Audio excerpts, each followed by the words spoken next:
Yes, వ్యవస్థీకృత లోపాలు ప్రతి వ్యవస్థలో ఉన్నాయి. చైనాలో లేవో, రష్యాలో లేవో వీళ్ళు ప్రేమించేటటువంటి దేశాలు. అలాగే వీళ్ళు ప్రేమించేటటువంటి గల్ఫ్ దేశాల్లో లేదో, వీళ్ళు ప్రేమించేటటువంటి ఇస్లామిక్ దేశాల్లో లేవో. వ్యవస్థీకృత లోపాల పరిష్కారానికి చైతన్యపరచడంలో తప్పే లేదు. చట్టపరమైనటువంటి అంశాలను ప్రస్తావించడంలో తప్పు లేదు. భావ ప్రకటన స్వేచ్ఛ మీన్స్ భావ ప్రకటన స్వేచ్ఛ ద్వారా లష్కరే తోయిబా, జైషే మహమ్మద్, హిజ్బుల్ ముజాహిదీన్లో ఉన్నటువంటి వాళ్ళందరూ వాళ్ళ దేశం కోసం పనిచేస్తున్నారు, లేదా వాళ్ళ దాని పేరేమంటారు, వాళ్ళ యొక్క ఆశయాల కోసం పనిచేస్తున్నారు. మనం ఆశయాలను గౌరవించాలంటే తీవ్రవాదికి ఆశయం ఏంటాడు బొంద. తీవ్రవాది అనేటటువంటి వాడు ప్రజల ప్రాణాలు తీయడం ద్వారా ఆధిపత్యం చెలాయించాలనుకునేటటువంటి ఒక మూర్ఖుడు.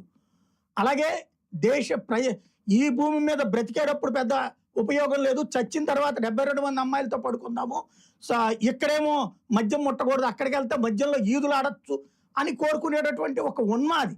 అలాంటి ఉన్మాదికి ఏదో ఆశయం ఉందని చెప్పి మనం ఇక్కడున్న ప్రజల్ని మోసం చేస్తే, ఇక్కడున్న ప్రజల్ని ఆ విధంగా చైతన్యపరిస్తే, యువతరం కొత్తగా ఉగ్రవాదం వైపుకి ఆకర్షితులైతే ఈ పాపం ఎవరిది, ఈ శాపం ఎవరిది, ఎవరికి చెందుతుంది? ఇలాంటి తప్పు కదా, ఇలాంటి వాదాలని సమర్థించడం తప్పు కదా. అడవుల్లో ఉన్నటువంటి నక్సలైట్లు చాలా గొప్పవాళ్ళు, వాళ్ళు సమాజం కోసం పనిచేశారు. ఏ సమాజం కోసం పనిచేశారు?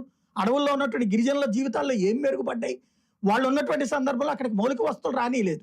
అక్కడికి మౌలిక వస్తువులు వచ్చేస్తే వాళ్ళు బాగుపడిపోతే, ఆ ప్రాంతాలని బాగుపడిపోతే వీళ్ళు ఉండటానికి దిక్కు ఉండదు అన్నటువంటి ఉద్దేశంతో రోడ్లు వేస్తే పేల్చేసేవాళ్ళు, కాలువలు కడితే పేల్చేసేవాళ్ళు, నీళ్ళు వేస్తే పేల్చేసేవాళ్ళు.